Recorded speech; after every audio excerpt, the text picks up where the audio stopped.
Hi everyone, thank you so much for coming to another one of our student involvement event check-in meetings.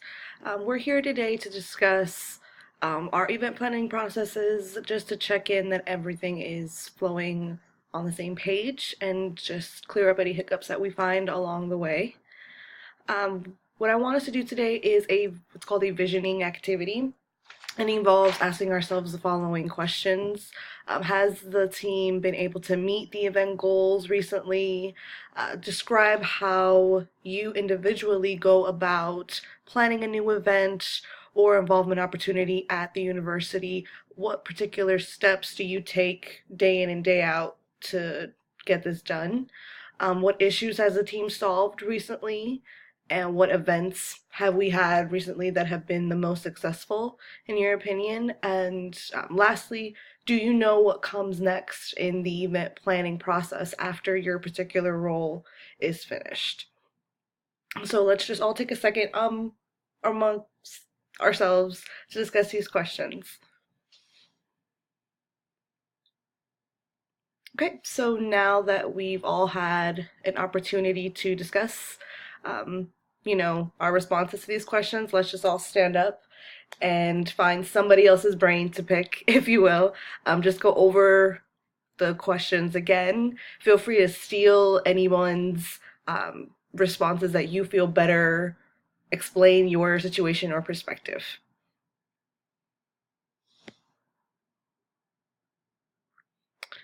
So, this is great, guys.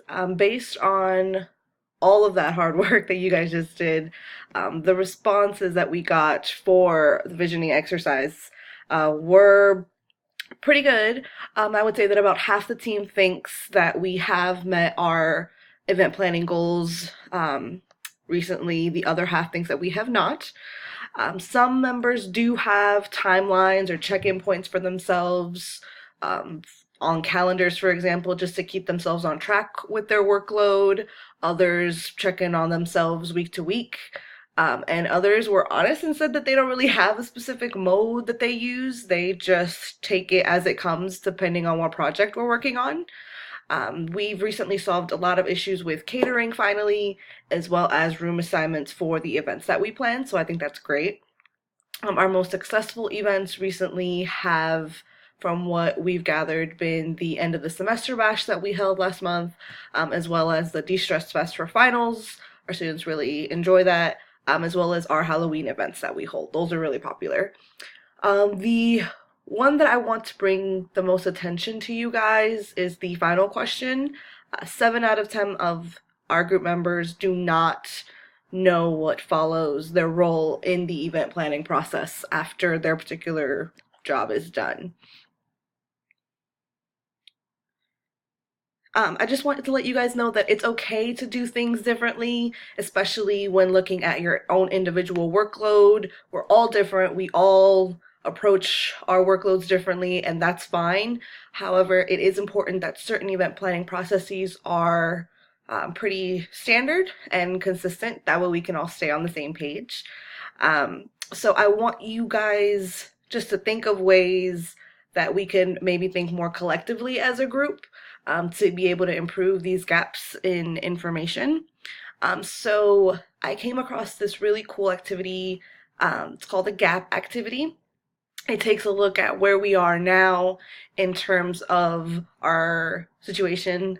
We do have high gaps or large gaps of information missing recently that have been causing some compromised deadlines, as well as, from what you guys have told me, just a lot of wasted effort and just overall confusion that's leading the group to become frustrated and things like that. We, of course, want to be at a point where we're a team that functions cohesively, where we're all on the same page, where we are all working toward our goals individually, but also collectively as one. So I would like you guys to just take a minute to, again, think of ways that we can work more collectively. Once you guys feel ready, let me know, and I will add it to that last triangle that you guys saw, which was the gap of the exercise.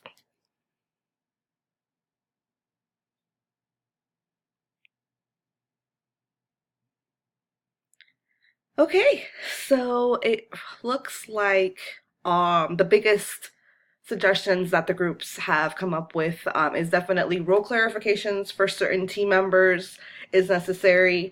A few of us have been um, putting in more hours, putting in more um, just interest in certain things, and I think it would be, and we have all found that it would be productive to get a concise description of job roles as well as just job descriptions in general, frankly, just in light of all the staff changes that we've been having. And I think that's great. I think that we're definitely getting somewhere with this. Just to remind everyone, we were having issues just with information gaps and everything, but now we have two concise things that we can work on getting drafted and being able to improve our process. Whew. So, the reason that I did two exercises in this presentation is because I find that my greatest facilitation skill lies with helping groups being able to work through, I guess, patterns or cycles that they may have had that have been not proving productive for them. I definitely am good at getting groups from A to B as far as what they want their processes to be and what they want their goals to be. And so it's definitely, I think, useful to use visioning just as a way to really get the group thinking about what they believe they do well, what they believe they can improve on, but also just to put in terms of reality that everyone is going to do certain things differently to a certain extent, and that's okay. There's a difference between how you go about your everyday workload and how you handle certain processes just as a group that affect everyone. The ones that affect everyone, in my opinion, should definitely just be organized and done in such a way that everyone knows what's going on. So if for whatever reason that person isn't there or isn't available, the boat doesn't stop rowing, if you know what I mean. So as far as the gap exercise, I thought it was a good way to just really make that gap clear and be able to think of ways to improve even planning processes in this case.